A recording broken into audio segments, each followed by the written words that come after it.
Depois do acidente, o meu marido ligou-me a dizer que ia pedir o divórcio. Tenho outra mulher.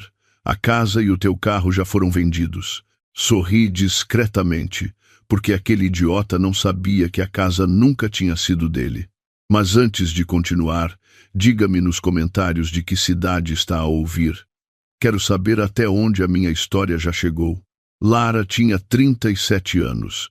E embora a sua idade nunca lhe tivesse pesado, naquela manhã parecia uma pedra sobre o seu peito. Abriu os olhos lentamente. A luz branca do hospital filtrava-se por entre as persianas, desenhando uma linha trêmula no teto. Estava ali, ligada a um catéter, ao soro, a uma dor que parecia perfurar-lhe o abdômen e ao silêncio frio de um quarto que não recebia visitas há horas. Talvez há dias. Não tinha a certeza. Engoliu em seco, a garganta parecia fogo. Quando tentou mover-se, a ferida debaixo das ligaduras lembrou-lhe que não tinha forças para discussões, perguntas ou dúvidas. Ainda se lembrava da voz do cirurgião antes de a anestesiarem para a operação. Faremos tudo o que pudermos, mas a cirurgia é de risco. Ela apenas assentiu. Sempre fora forte. Sempre fora a mulher que resolvia, a que aguentava, a que não caía. Agora estava caída, pregada a uma cama, dependente da ajuda dos outros. Virou o olhar para a mesa de cabeceira. O telemóvel vibrava. O ecrã iluminou-se, mostrando o rosto de um homem que lhe fora familiar durante mais de 10 anos. Samuel, o seu marido. O homem que deveria estar sentado ao seu lado, a segurar-lhe a mão, a perguntar pelo menos se tinha sobrevivido. Não o fez. Não apareceu desde que fora levada de urgência para o hospital.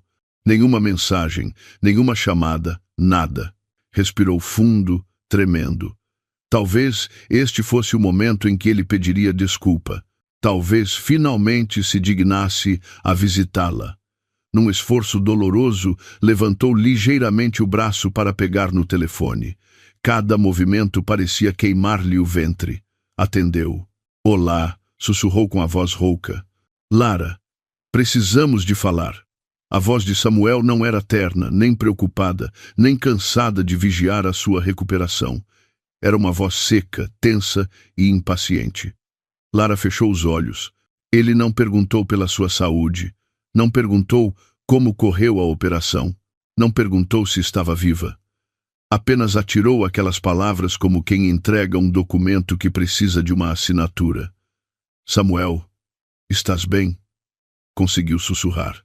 Não tenho tempo para rodeios. Pensei bem e vou pedir o divórcio. Não faz sentido continuarmos com isto. O coração de Lara pareceu cair no vazio. Por um instante, pensou que era a morfina a pregar-lhe uma partida, que tinha ouvido mal. Abriu mais os olhos, focando a parede. O que disseste? Sussurrou. Quero o divórcio, Lara. Não quero continuar casado contigo. Tenho outra mulher há vários meses. Já não aguento mais. Não quero voltar para aquela casa contigo. Acabou. Cada palavra atingiu-a como um soco direto no seu ventre recém-operado. Uma mistura de dor física e emocional percorreu-lhe o corpo. Tentou engolir, mas a sua língua estava seca. Não sabia o que responder. Não conseguia respirar. Não conseguia compreender. Tens outra mulher? Perguntou finalmente num fio de voz.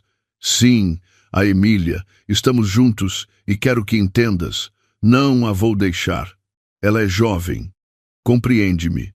Não está cheia de problemas ou doenças como tu. E não quero ouvir-te chorar ou lamentar-te.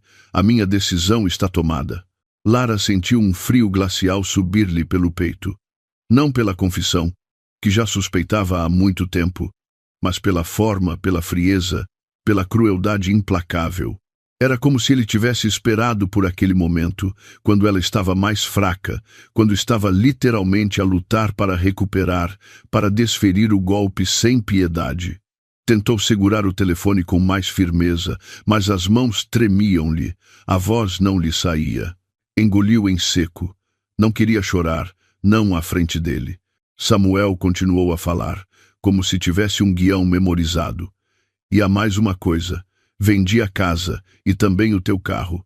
Fiz tudo com a procuração que me passaste há uns tempos.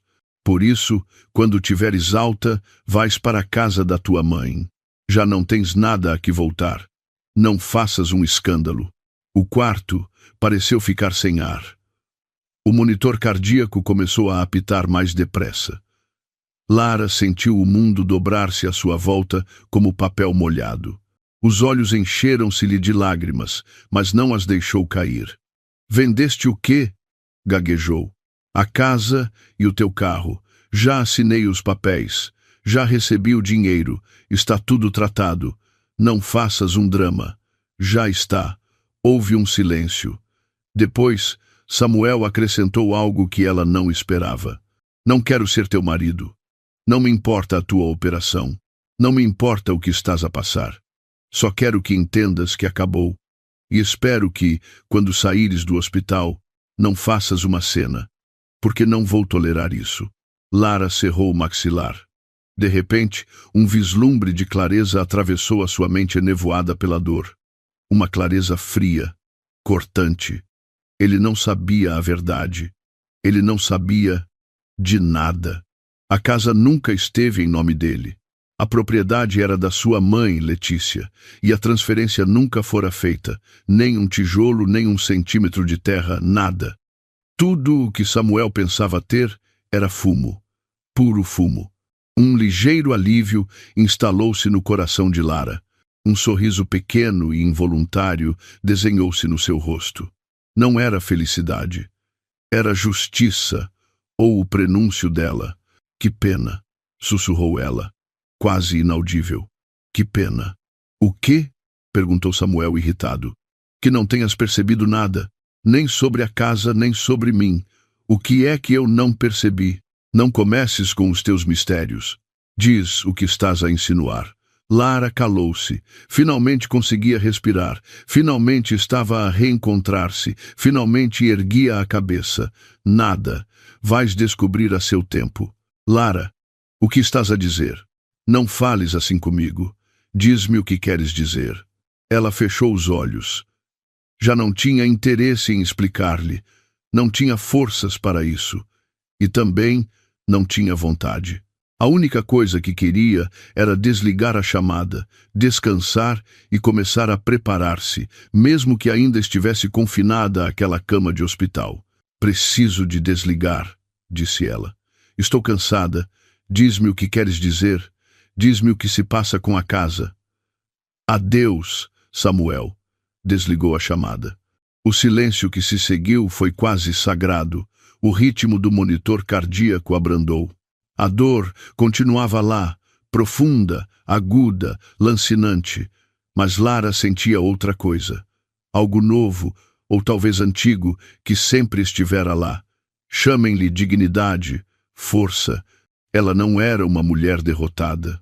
Era uma mulher ferida que, mesmo de uma cama de hospital, estava consciente de cada peça no tabuleiro de xadrez. A porta abriu-se e uma jovem enfermeira entrou com um tabuleiro de metal. Disse algo amável sobre medicação e hidratação.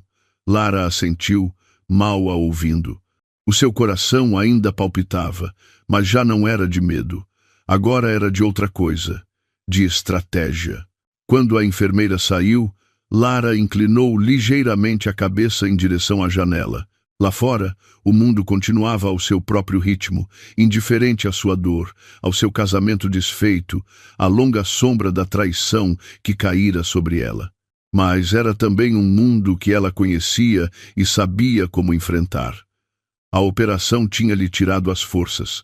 Samuel tinha-lhe tirado a confiança, mas não lhe tiraria mais nada. A casa que ele pensava ter vendido? Não. O carro que ele pensava ter negociado? Impossível, ilegal. Todo o seu teatro iria desmoronar-se e ele não fazia a menor ideia. Lara respirou mais fundo. A dor latejante no abdômen lembrava-lhe que ainda estava fraca, mas a sua mente já não. Sentiu um despertar sombrio, firme, quase elétrico. Samuel pensou que a tinha esmagado no seu ponto mais vulnerável, que a tinha reduzido a nada mais do que uma sombra numa cama. Como ele estava enganado. Uma lágrima rolou-lhe pela face. Não era de tristeza, era de raiva. Uma raiva silenciosa, contida e disciplinada. Naquele momento, ela compreendeu tudo. Ela não era a vítima. Samuel tinha acabado de assinar a sua própria sentença. Lara fechou os olhos por um instante. O único som que ouvia era o zumbido distante da máquina que media o seu pulso. Estava mais estável do que antes. A dor continuava, aguda e persistente. Mas algo mais forte batia dentro do seu peito. Clareza. Aquele tipo de luz que só chega quando o mundo decide esmagar-te e tu escolhes não te partir. 10 anos. Fazia 10 anos que aceitara unir a sua vida à de Samuel. 10 anos a cozinhar para ele, a lavar a sua roupa, a organizar as contas, a celebrar as suas promoções, a cuidar do filho deles enquanto ele viajava para reuniões de negócios que agora sabia serem pretextos. 10 anos de jantares silenciosos, de desculpas esfarrapadas, de sorrisos falsos em frente aos outros. E ela, a engolir a raiva, a fingir que estava tudo bem. Na verdade, tudo começou muito antes daquela chamada fatídica. Conheceu Samuel quando tinha 25 anos. Tinha acabado de entrar como contabilista júnior numa empresa de engenharia em Lisboa, onde Samuel já trabalhava há anos como diretor de vendas.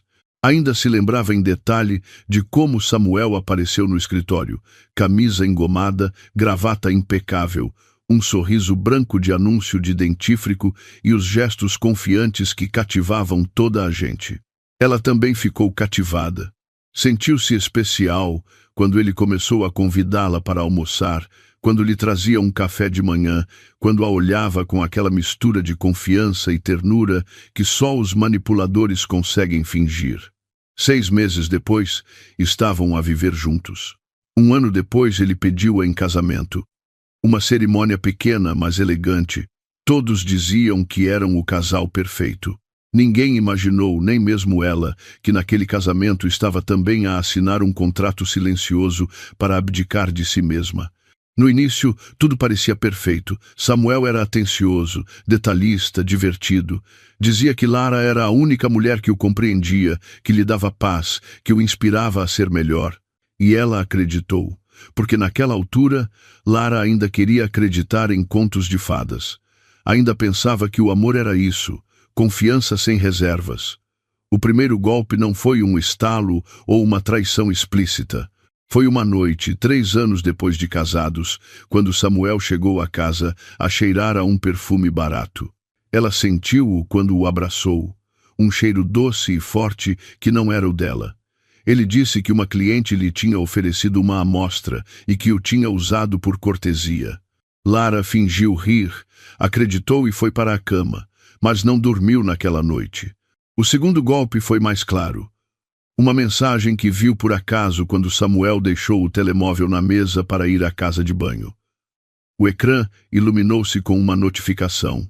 Ritinha. Logo não me escapas. O contacto não tinha nome, apenas um coração vermelho. Lara ficou paralisada, com o dedo sobre o ecrã, sem coragem para o desbloquear.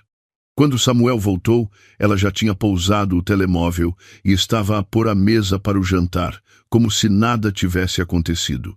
A partir desse dia, algo mudou. Lara nunca fora ingênua, sempre tivera uma mente afiada para os detalhes. Em vez de fazer um escândalo, começou a observar, a estudar os seus horários, a verificar discretamente os extratos bancários, a guardar cópias dos talões que ele deitava no lixo sem rasgar. Com o tempo, criou uma pasta digital no seu computador pessoal, escondida dentro de uma pasta falsa chamada Despesas Escolares. Ali, guardou capturas de ecrã, faturas de hotéis, e-mails com nomes suspeitos e notas com datas e padrões. Foi assim que descobriu que não era apenas uma, mas várias. A primeira chamava-se Patrícia, a segunda Laura. Depois veio uma mais nova, de cabelo comprido e liso, que Lara viu uma vez entrar no carro de Samuel sem que ele soubesse que ela os observava do outro lado da rua. Não chorou. Apenas anotou a data, a hora e o local. Mais tarde, quando Samuel chegou a dizer que tivera uma emergência de última hora, Lara apenas assentiu e serviu-lhe o jantar como se nada fosse. Letícia, a sua mãe, não sabia de nada, ou era o que Lara pensava. Mas Dona Letícia não era tola. Viúva há mais de 5 anos, conhecia de longe o cheiro da mentira. Quando perguntava a Lara sobre Samuel, fazia-o com uma voz tensa, pesando cada palavra. Não o elogiava, mas também não o criticava. Quando Tomás nasceu, as coisas pareceram melhorar. Samuel parecia entusiasmado, comprometido e até carinhoso com o bebê. E Lara quis acreditar que aquele filho tinha salvo o casamento deles. Mentira. Foi apenas uma trégua temporária. 6 meses depois, Samuel voltou a chegar tarde. 9 meses depois, voltou a cheirar a perfume estranho. 1 ano depois, já não lhe tocava como antes. Quando Tomás fez 5 anos, Lara encontrou uma carta no porta-luvas do carro, escrita à mão. Obrigada pela noite de ontem. As tuas costas deixaram marcas em mim que não quero apagar. Vemo-nos na sexta. A tua leoa. Não havia remetente. Lara guardou-a, digitalizou-a e adicionou-a à sua pasta secreta. Entretanto, nas redes sociais, eram uma família feliz. Fotos de férias, aniversários, jantares. A imagem perfeita de que Samuel precisava para manter a sua farsa. Lara aprendeu a viver em 2 realidades. A pública, onde sorria, trabalhava e organizava a vida de todos, e a privada, onde registrava cada falha de Samuel, cada pista, cada contradição. A sua mente funcionava como um relógio. Não contou a ninguém, nem à sua melhor amiga, nem ao seu chefe, nem mesmo a Letícia. Mas o que Samuel nunca imaginou foi que a mulher que lhe preparava o café todas as manhãs e o acompanhava a eventos sociais, sem uma palavra de queixa, era a mesma mulher que estava a reunir provas suficientes para o destruir legalmente no momento certo. E esse momento estava a aproximar-se. 1 semana depois de descobrir a sua primeira traição, Samuel falou com Letícia. Lara soube porque a própria mãe lhe contou. Samuel foi à casa dela em Évora com um tom amável, um sorriso contido e palavras que pareciam cheias de boas intenções. Disse que era a altura de formalizar a situação da casa onde viviam, que como Letícia se tinha mudado para o Alentejo, fazia mais sentido que a propriedade ficasse em nome da filha e dele.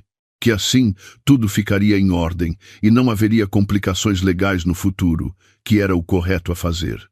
Letícia ouviu-o em silêncio, sentada na sua cadeira de baloiço.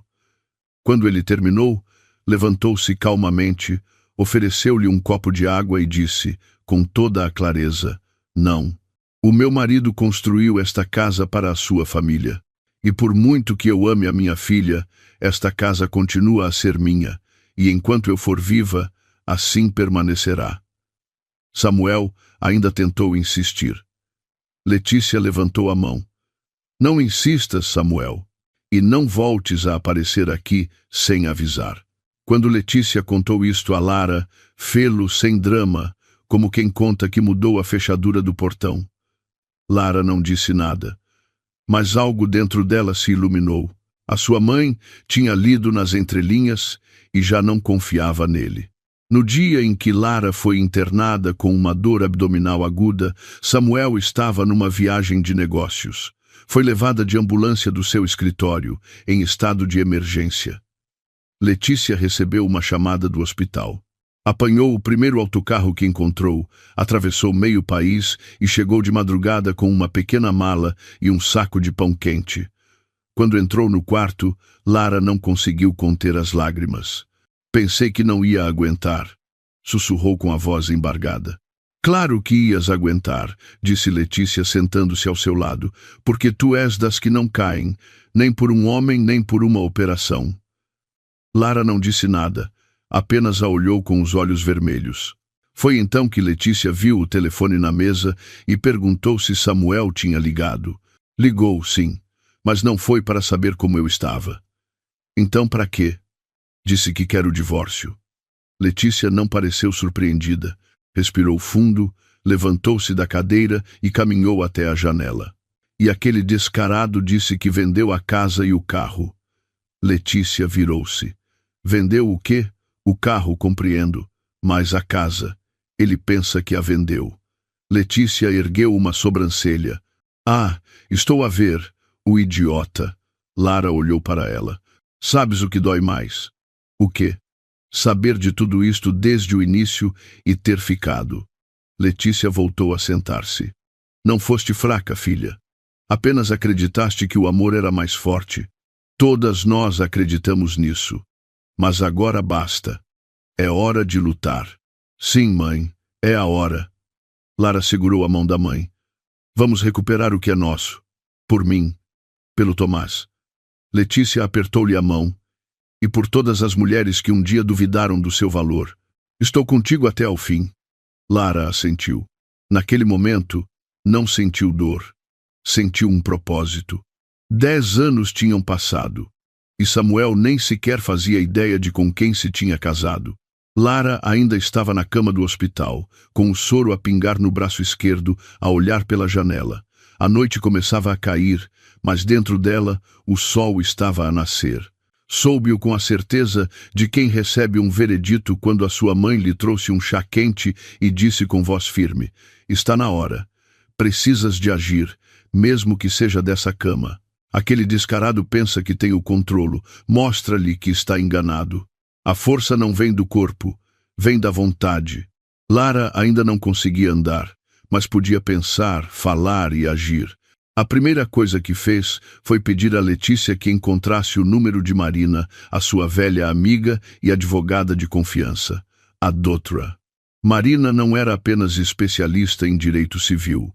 Era uma mulher que conhecia as entranhas da corrupção. Tinha defendido viúvas abandonadas, mães solteiras enganadas, irmãos defraudados pelos próprios irmãos, e nunca tinha perdido um caso. Letícia ligou-lhe do seu telemóvel pessoal. Lara apenas ouviu a voz de Marina do outro lado da linha, direta como sempre. O Samuel, o marido da Lara? Aquele homem outra vez. Ainda bem que me ligaste agora e não quando fosse tarde demais. Estou a caminho. Lara pediu-lhe que não fosse ao hospital. Preferia manter a imagem de uma paciente frágil e ignorante. Enquanto Samuel acreditasse que ela estava vulnerável, menos suspeitaria do que estava para vir. Combinaram uma videochamada para essa noite, quando Letícia pudesse ausentar-se por um momento do hospital e pudessem falar sem interrupções. Chegou a noite. Marina apareceu no ecrã, com o cabelo apanhado e uma pasta na mão. Verifiquei os registros notariais esta manhã.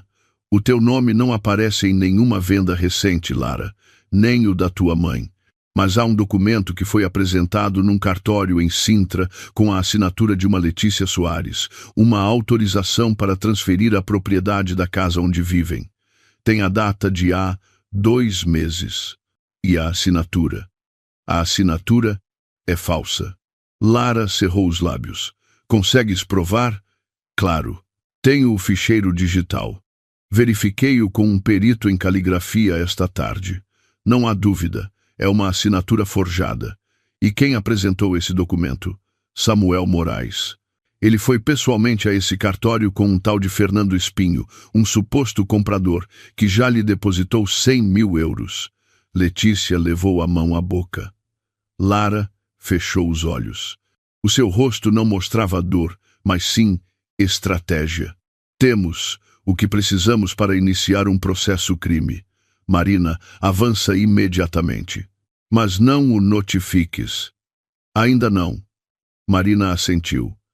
Vamos colocá-lo no seu lugar, não só por falsificação, mas por burla qualificada e falsificação de documentos públicos. Lara desligou a videochamada com a mente mais clara do que nunca. Cada ferida que Samuel abrira servia agora de combustível. Sentia-se viva, não por vingança, mas por justiça. Não ia permitir que o seu filho crescesse a acreditar que a mãe era fraca ou que o homem que a traiu e humilhou ficasse impune. Mas a maior dor não estava nos papéis, estava nas palavras. Tomás não ligava desde a operação. Letícia tentou falar com ele 3 vezes, sem sucesso. A primeira, uma videochamada que Samuel cancelou, dizendo que tinham uma reunião. A segunda, uma mensagem de texto a qual Tomás respondeu com uma frase que gelou a avó. A mãe deixou-nos. Não nos quer ver. A terceira, uma mensagem de voz em que a criança repetia: o pai diz que tu não voltas. Lara sentiu o peito apertar-se com força. O corpo pode sarar, a alma por vezes não. Ele não vai tirar-me o meu filho, sussurrou, com os olhos a arder. Letícia acariciou-lhe o cabelo. Não vai, mas tens de te preparar. Esse homem vai usar tudo o que puder contra ti. Até a criança. Semanas depois, de trabalho meticuloso, Marina voltou a contactá-la. Já tinha reunido os documentos iniciais, testemunhas e provas. Um dos funcionários do registro predial tinha-lhe fornecido uma cópia das visitas de Samuel ao notário. Descobriu também que o suposto comprador, Fernando, não era um estranho. Era primo de Emília, a mulher com quem Samuel estava agora.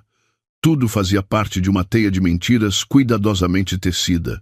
Samuel apresentou o documento falso, convenceu o primo da amante a fingir ser o comprador, recebeu o dinheiro e transferiu-o para uma nova conta. Segundo Marina, parte do dinheiro já tinha sido usada para pagar a entrada de um carro de luxo e uma renovação numa propriedade a norte da cidade.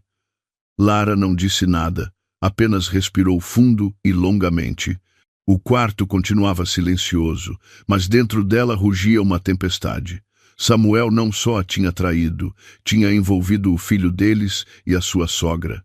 Tinha cruzado linhas que já não podiam ser apagadas. Naquela tarde, o médico entrou.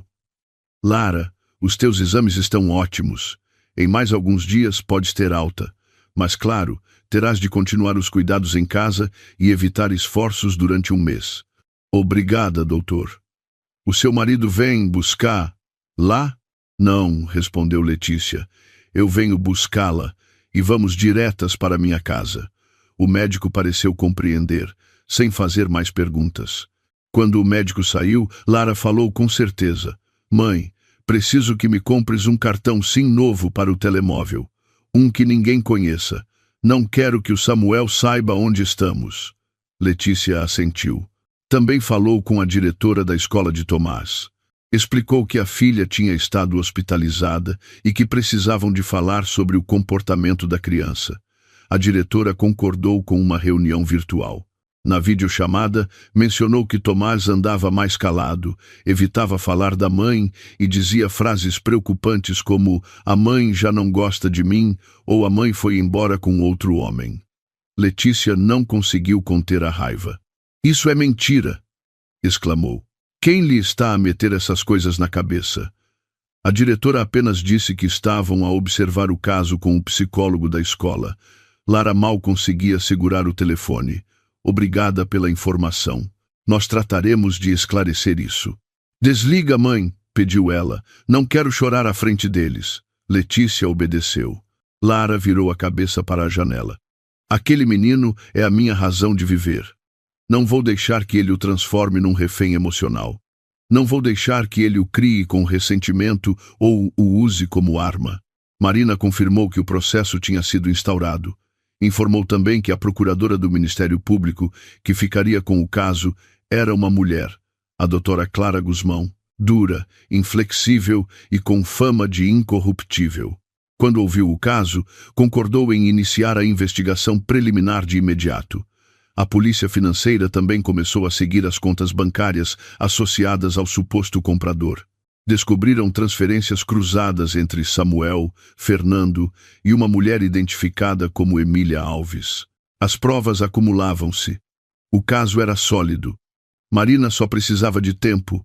Lara sabia disso. Tinha de aguentar. Tinha de esperar. Mesmo que tudo dentro dela gritasse por justiça imediata, tinha de esperar. Deixar Samuel sentir-se seguro, acreditar que tinha ganho, pensar que ela permaneceria na cama, triste, abandonada e destruída. E enquanto ele fingia a sua felicidade, enquanto comprava móveis novos com dinheiro sujo, enquanto envenenava Tomás com histórias cruéis, ela estava a preparar o maior golpe da sua vida. Samuel nunca imaginou que o seu maior erro não foi traí-la, mas sim subestimá-la. Lara saiu do hospital acompanhada por Letícia e por um silêncio carregado de tensão. A alta médica tinha sido aprovada de manhã, mas a sua mente não estava focada na sua saúde.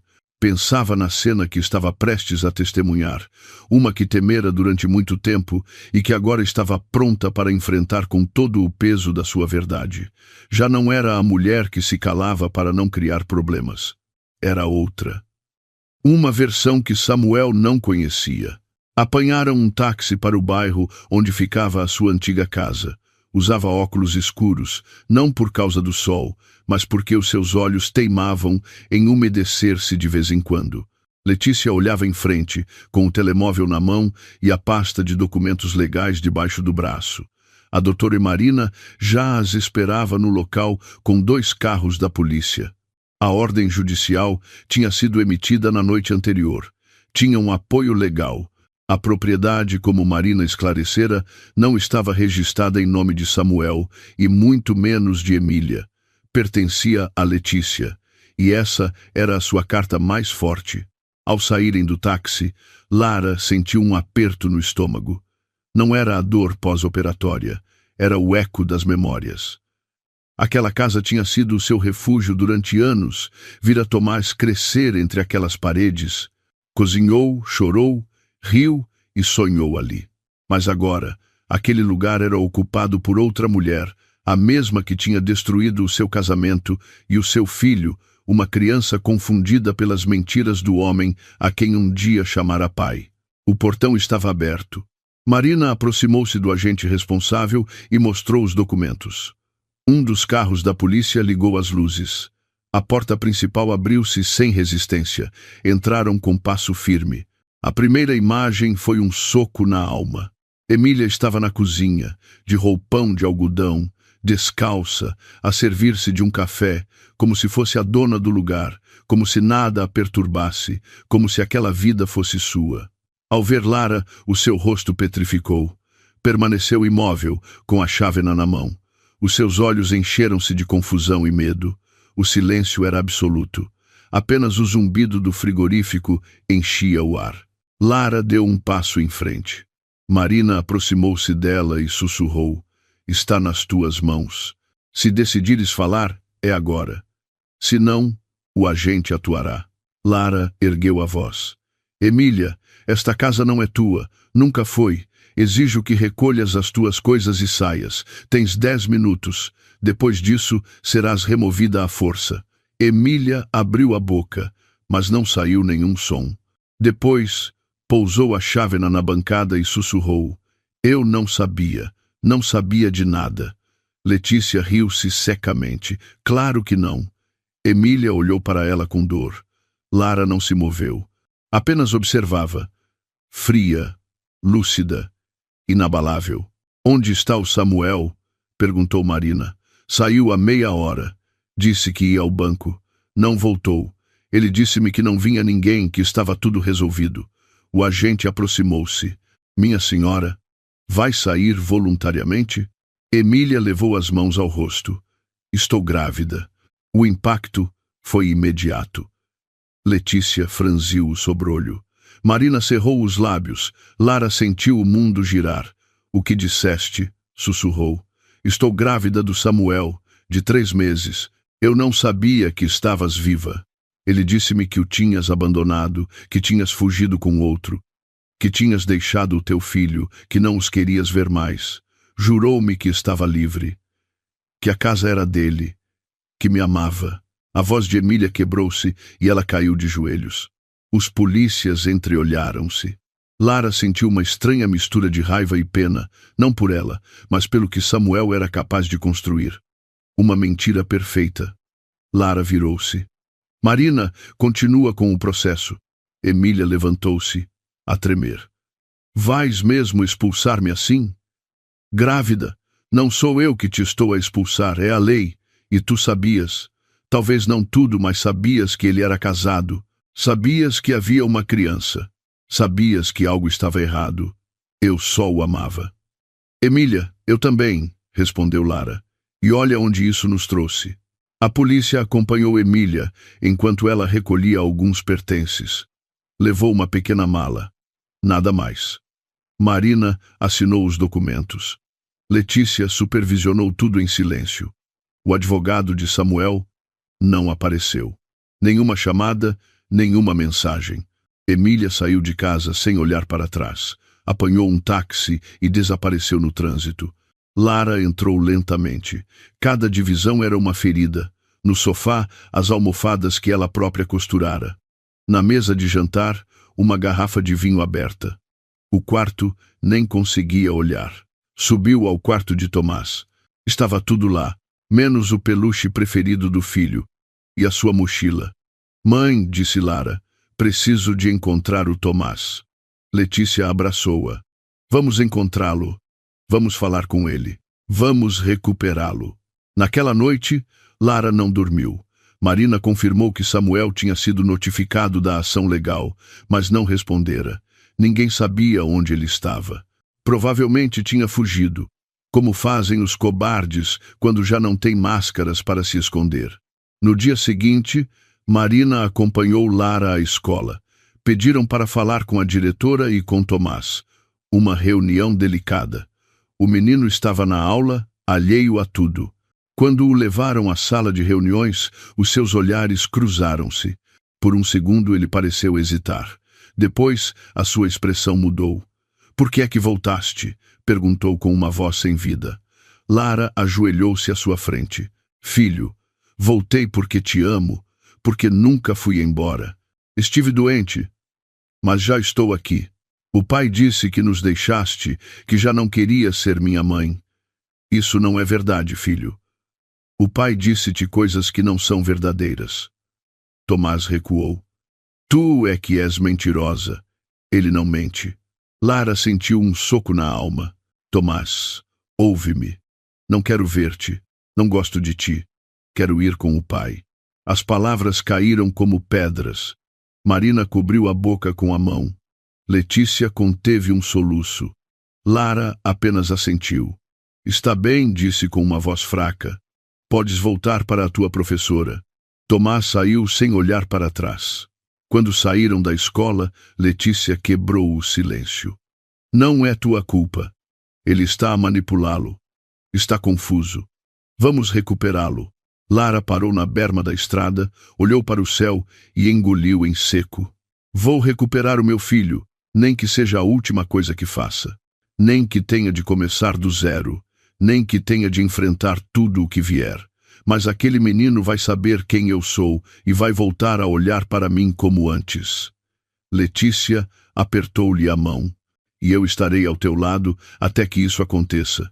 E mesmo depois, Lara respirou fundo. Já não era a mesma. Agora era mãe, mulher, guerreira.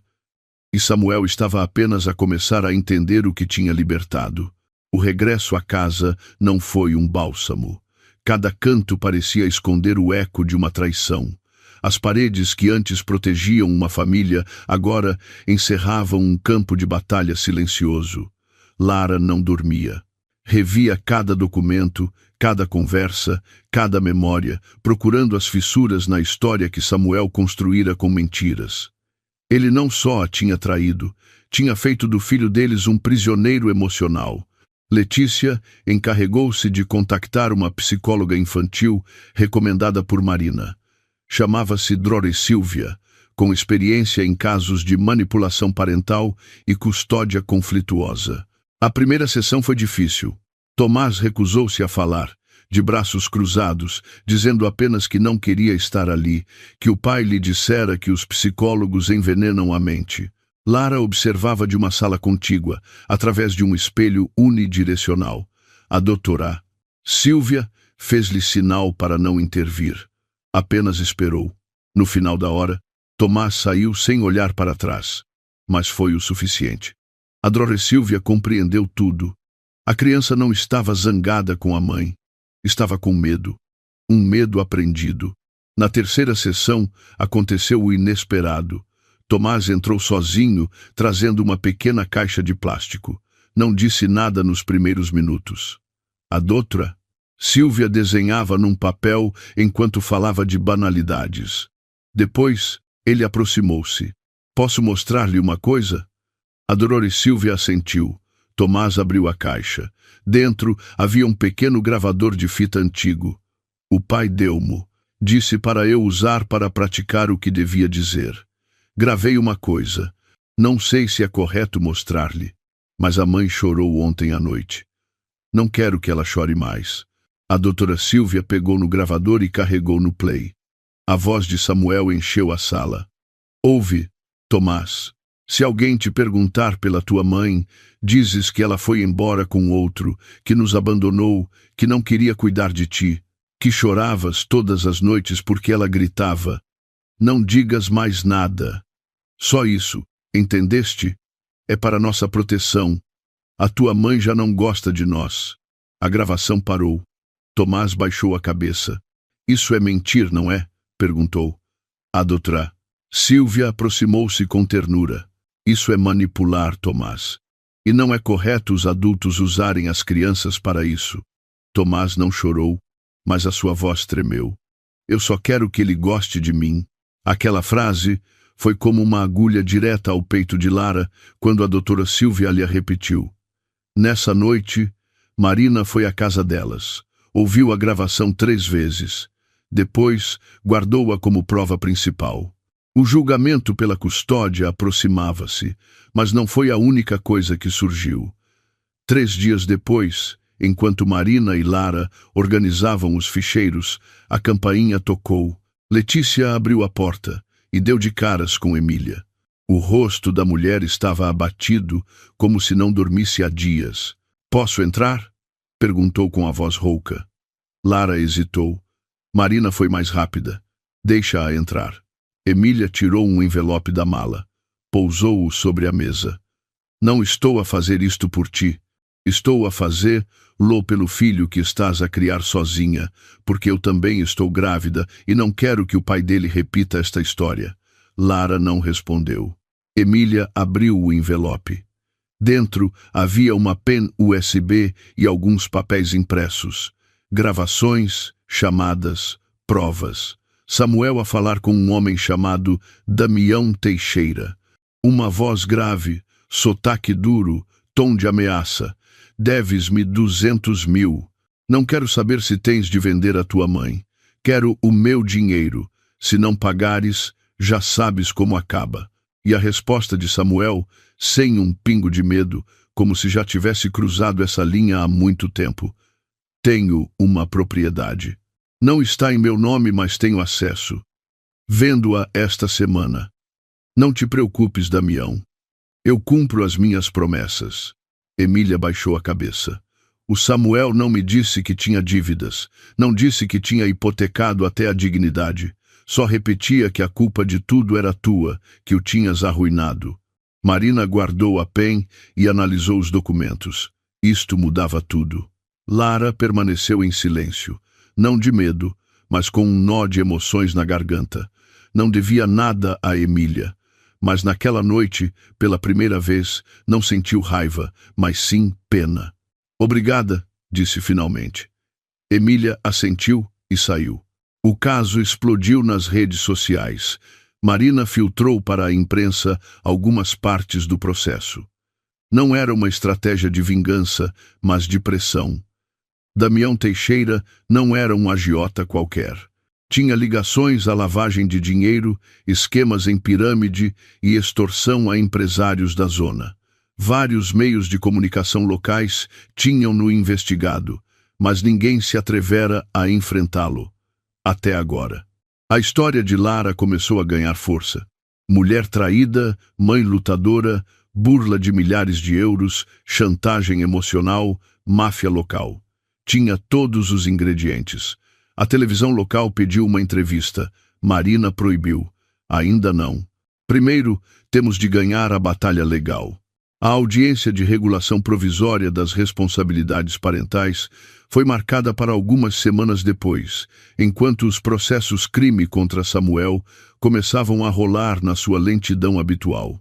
Entretanto, Lara acompanhava Tomás a todas as sessões com a doutora Sílvia. O menino já não rejeitava a mãe. Sentava-se ao seu lado. Às vezes abraçava-a. Outras, perguntava pelo pai. Onde é que ele está? Por que é que não liga? Lara dizia apenas que ele estava ocupado, que falariam em breve. Era uma mentira piedosa. Marina suspeitava que Samuel estava fora do país, mas com as novas provas pediram a sua busca e localização. A juíza do caso, ao ouvir a gravação da criança e as provas entregues por Emília, decretou medidas cautelares imediatas. A sua autoridade paternal foi suspensa provisoriamente. Lara recebeu a custódia total e uma ordem de restrição contra Samuel. Letícia chorou a saída do tribunal, não pela decisão, mas porque Tomás correu para abraçar Lara à frente de toda a gente. "Mãe!" gritou ele. "Mãe, tu ganhaste!" Mas Lara não sorriu. Ainda não. Faltava a justiça, faltava o confronto. Faltava que ele a olhasse nos olhos, a mulher que pensava ter destruído, e visse que ela estava mais viva do que nunca e que tinha ganho algo muito mais valioso do que uma casa, um carro ou um apelido. Tinha recuperado o seu filho e com ele a força para recomeçar.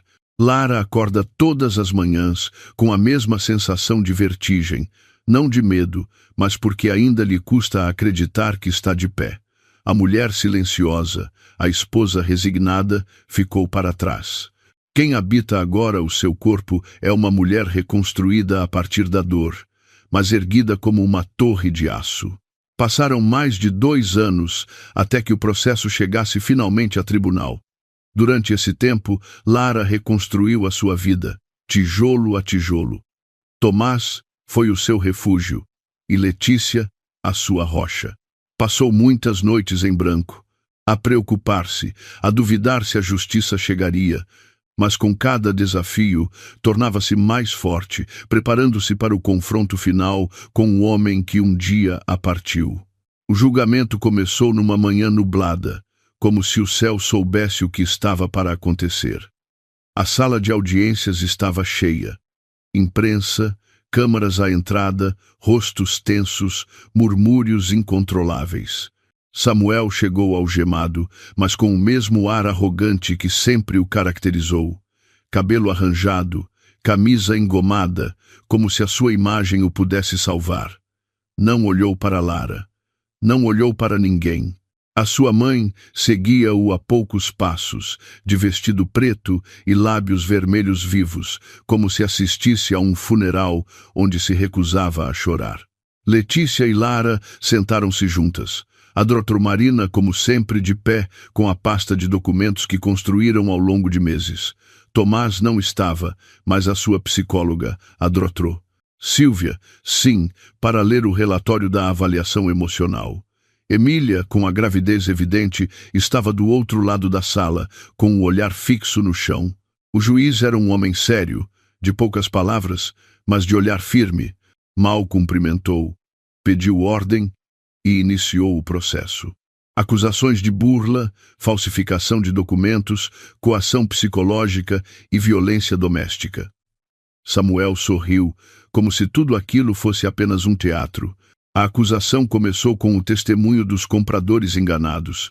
3 pessoas diferentes levantaram-se, uma a uma, explicando como Samuel lhes vendeu a mesma propriedade, mostrando documentos falsos e recebendo dezenas de milhares de euros em adiantamentos que nunca foram devolvidos. Um deles, um homem idoso que usara as poupanças de uma vida para garantir uma casa para os netos, chorou perante o juiz.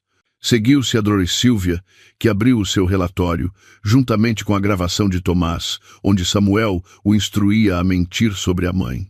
A voz da criança ecoou na sala. Ninguém se mexeu. Cada palavra era uma lança direta na consciência. A psicóloga explicou detalhadamente o efeito devastador que este tipo de manipulação pode deixar numa criança. O juiz tomava notas sem levantar o olhar. Chamaram Lara para testemunhar. Caminhou até a tribuna com passos firmes, mas com o interior a tremer. Perante o tribunal, narrou a sua história. Como descobrira as traições, como Samuel vendera os seus bens sem autorização, como usara o filho como escudo emocional. Não havia drama na sua voz, apenas factos. E os factos, quando ditos com calma, pesam mais do que as lágrimas. Samuel não levantou o olhar. Brincava com os dedos, como uma criança repreendida na escola. Depois, foi a vez de Emília. A sua voz era fraca, como se cada palavra fosse um sussurro difícil de libertar. Confirmou que Samuel a manipulara, que lhe dissera que Lara o tinha abandonado, que o maltratava, que a casa era dele. Contou como testemunhou as chamadas com pessoas perigosas, como ouviu as ameaças, como Samuel lhe dizia que tinha tudo sob controlo. E por fim, levantou-se a mãe de Samuel, Carmo. De cabeça erguida, começou a falar, não para defender o filho, mas para atacar Lara. Chamou-lhe oportunista, disse que tudo não passava de uma vingança, que o seu filho era vítima de uma mulher calculista que agora manipulava o sistema. Tentou argumentar que tinha direitos como avó de Tomás, apresentando até um pedido de custódia partilhada, alegando que Lara não estava emocionalmente estável. O juiz deixou-a falar durante exatamente 5 minutos. Depois, com uma voz grave, mandou-a sentar.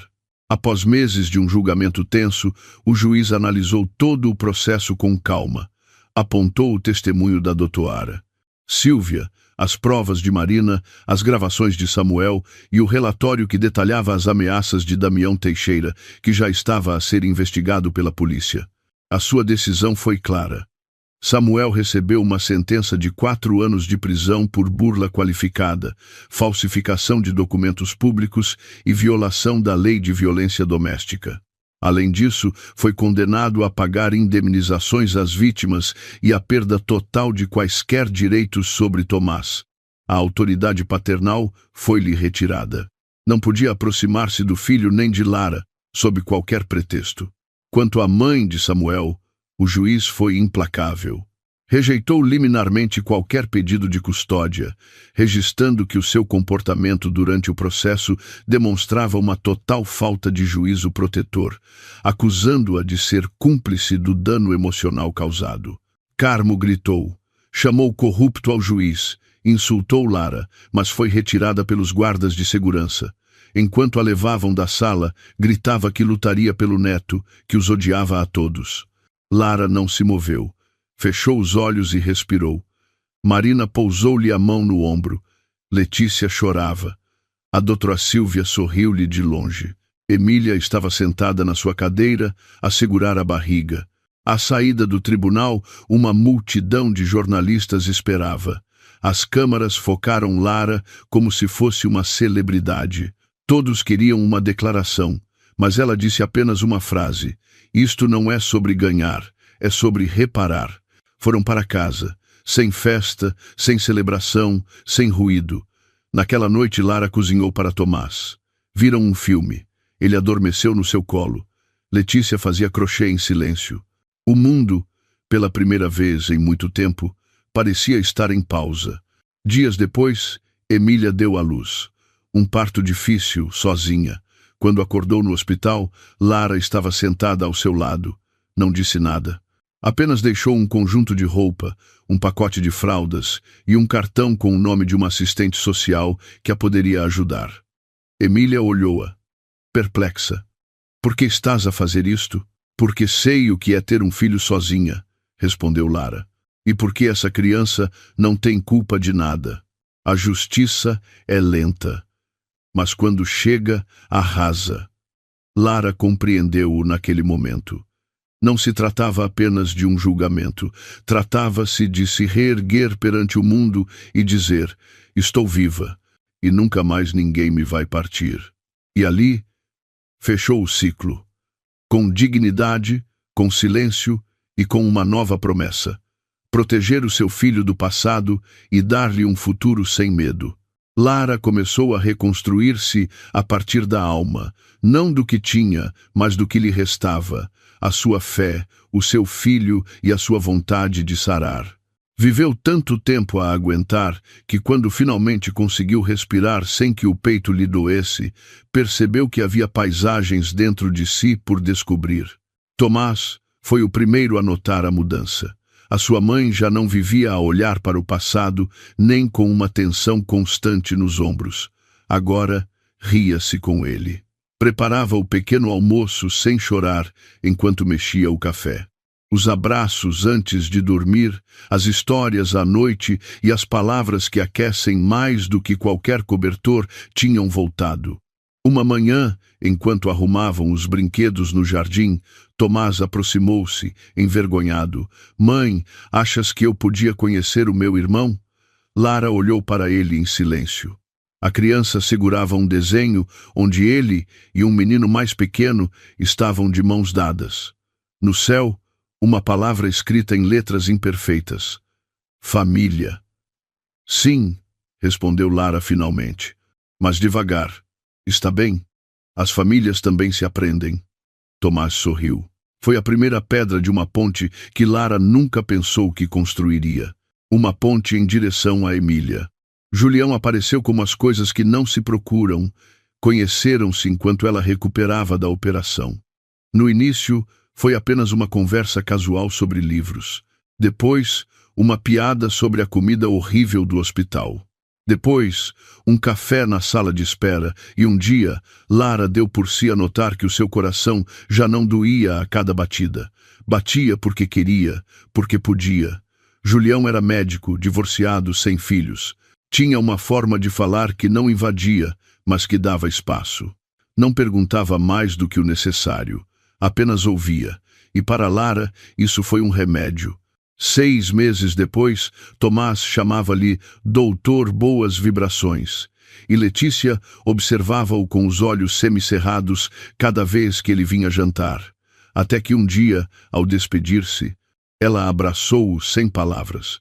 Julião retribuiu o abraço com respeito. A aceitação de Letícia era o selo de que precisavam. O casamento foi simples. Um pequeno jardim, flores brancas, Letícia com um vestido azul claro e Tomás a levar as alianças com uma seriedade comovente. Sem espetáculo, apenas promessas sinceras e um silêncio emotivo quando Julião segurou também a mão de Tomás e lhe prometeu fazer parte da sua vida. Emília não foi, mas enviou uma carta.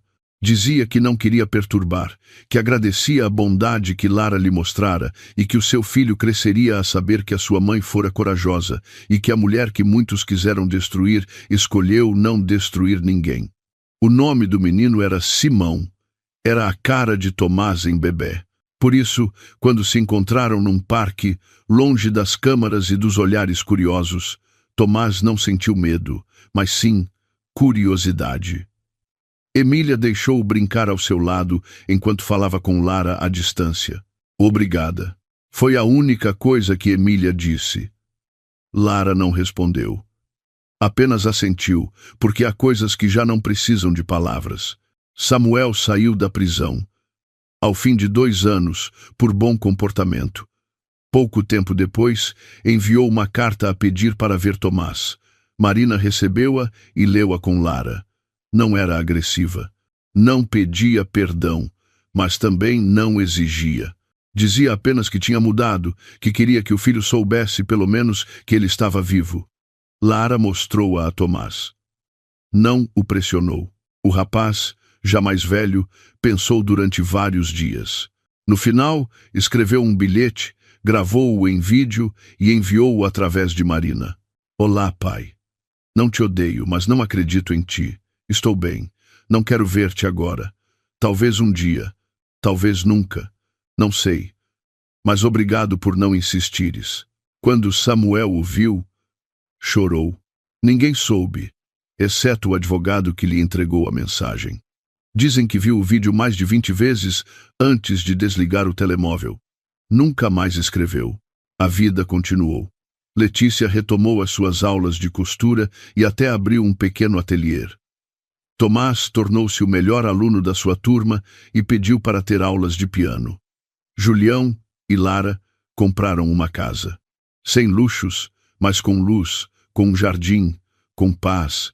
Lara começou a dar palestras em centros comunitários. Falava sobre resiliência, sobre violência psicológica, sobre como nos reconstruirmos sem nos perdermos. Mulheres de todas as idades procuravam-na para contar as suas histórias.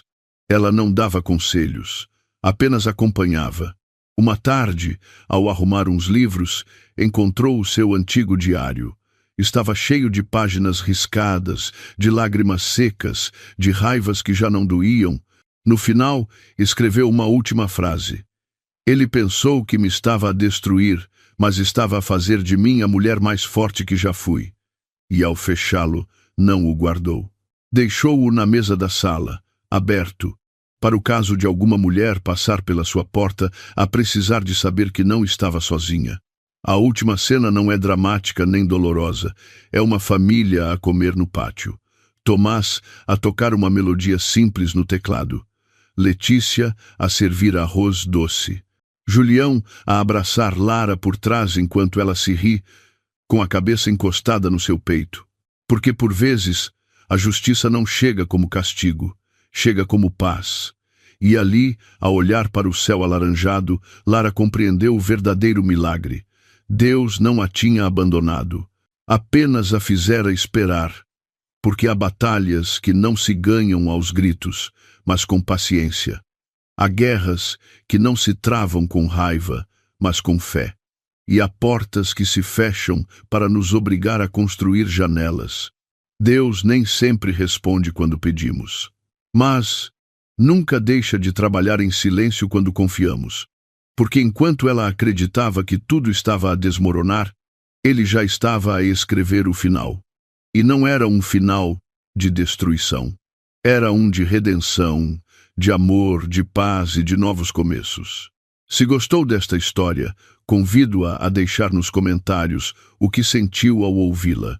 E se já passou por uma situação semelhante de engano, gostaria que partilhasse a sua valiosa opinião. Muitas pessoas passam por uma situação semelhante. Esperamos que a sua voz ganhe vida em si. Partilhe esta história e faça parte da mudança. Lembre-se de me dizer de que cidade está a ver este vídeo. Seria uma grande honra se deixasse um gosto, partilhasse o vídeo com um amigo ou familiar e se inscrevesse no canal.